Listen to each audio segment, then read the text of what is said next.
And you know, the funny thing about this, I was able to confirm in another way, and actually 2 or 3 other ways, of these deaths. and the one of them is almost laughable, because the very next day, which was Thursday, this very facility, Brookdale Sugarland, had a memorial service for one of those ladies that passed recently. They had the memorial service and eulogy in their meeting room. So, did the head of nurses that I spoke with her, did she think I would not find out about that? Did she think that, God, if Bruce finds out about this, will he not then realize that I lied to him? Again. Surely, she's brighter than that, but apparently not. And that's part of the concerning part, is because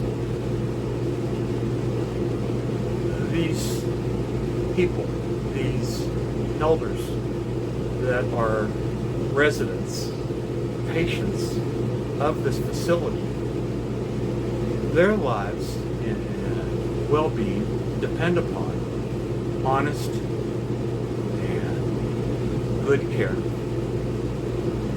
And if management there can't be honest with things, then, and we've got all this other evidence about misdeeds and wrongdoings, where do they really stand? And the more I thought about it, the more I thought about her lying to me, saying that there were no deaths. Her quote, no. The more bothered I got with it. And I thought and thought and thought about it. And the more I thought about it, the more it stunk to me.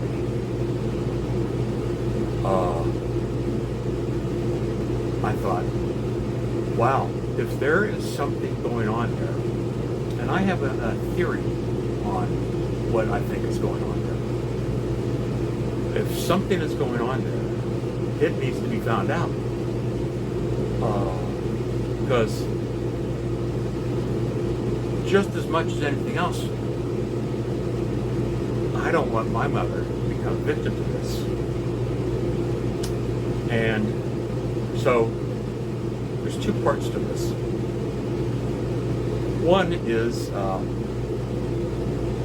as I mentioned, the more I thought about it, the more I realized that something was rotten in Denmark.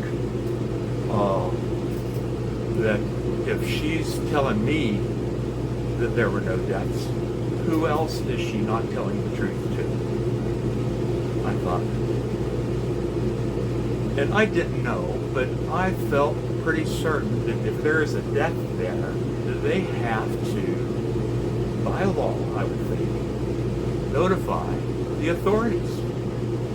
So,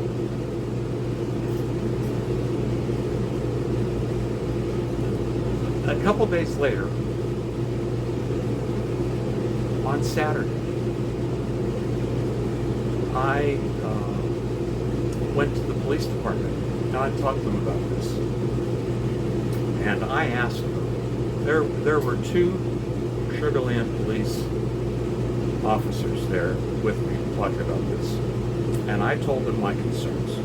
And I said, tell me about people dying anywhere, on the street, on a park bench, in an elder care facility, in a house, in an office. Are people supposed to notify you? And both of these officers said yes, absolutely, it's supposed to be reported. And I said, do you have any way to check on any of the reports coming from Brookdale? And one of them piped up right away and said, yeah. And he pulled out his phone. I don't know exactly what kind of phone it was because it seemed like it's more than a phone. But then again, all of our phones are more than phones, they're computers and so much more.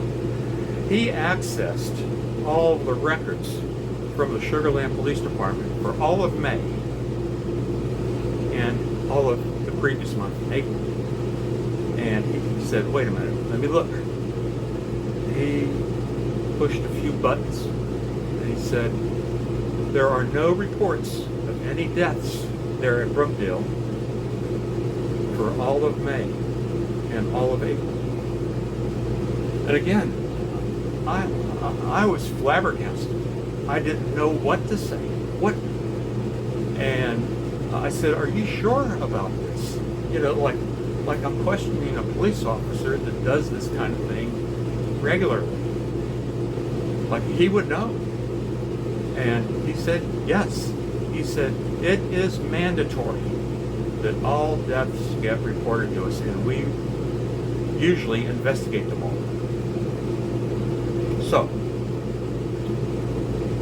add this on top of everything, and things are really starting to look very bad.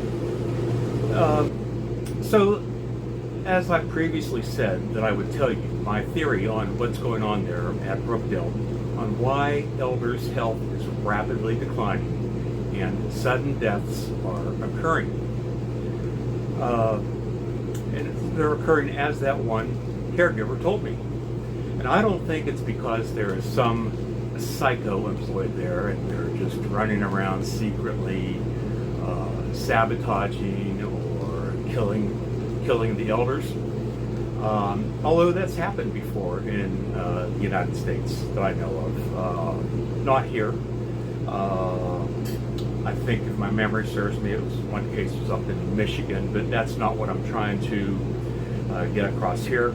I think it's happening due to some absolutely disgusting, vile hygiene habits of some of the caregivers. I've personally seen and taken videos of from the security cameras in my mother's room, and I've taken photos of some of these events. Like for instance, I've got a video of a caregiver changing a diaper and pad on my mother and then touching everything in the room with these filthy gloves that she's touched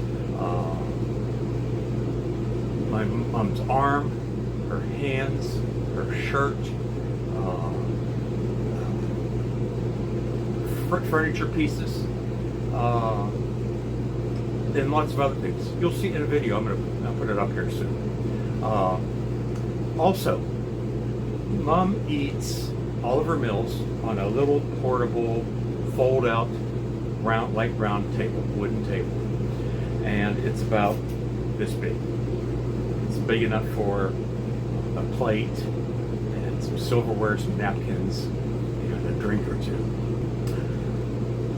This caregiver, after she changed Mom and she cleaned Mom completely on her front side, and then she walked around and cleaned Mom on her tail area, she put these dirty diapers and pads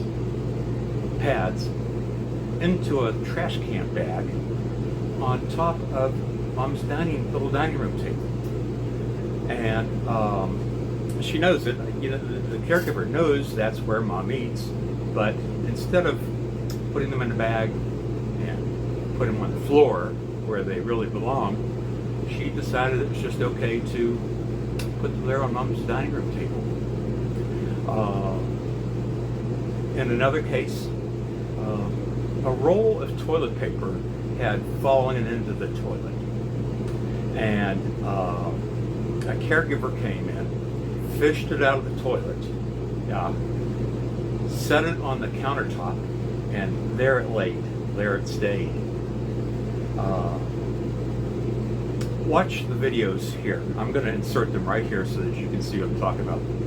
And, or I say videos, the One is a video of mom being changed and the caregiver not handling all the disposables properly and then touching everything. Watch in particular where the caregiver places these dirty pads and diapers that are into a bag on top of mom's dining table, and then watch where she touches everything in, or not everything, but a lot of things in the room. And as far as the toilet paper, I did not get a video of that. However, I did get still pictures. I'm going to try to upload those here as well. Okay, let's take a look together.